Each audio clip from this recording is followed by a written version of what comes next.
xin ơn Chúa Trời, một đời phong ngân dư đầy. Lời hứa trăm năm từng phút giây không nhàn phai, dù nắng hay mưa tình yêu thương vẫn đầy.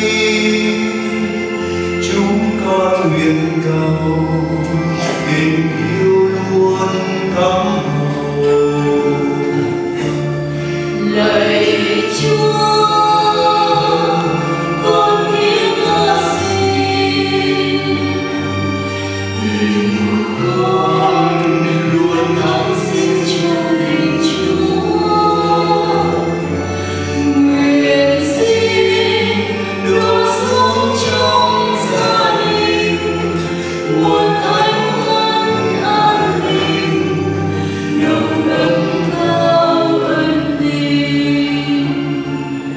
Giờ phút linh thiêng của giấc cho nhau tình đến, hạnh phúc trong tay dịch qua tháng ngày, tình chạm nhau tâm đồng trọn đời mến yêu khôn cùng. Niềm ước hôm nay nhờ Chúa đưa nâng dịu thương về bên tương lai, cày trong ơn của Ngài. Bước đi trên đời chỉ trong mong có Ngài. Lạy Chúa, con hiến ta xin, tình con luôn thắm sinh trong tình Chúa. Nguyện xin đổ xuống trong gia đình một thánh ân an ninh, nồng ấm cao ân tình. Đời sống hôm nay thử thách khó khăn của người,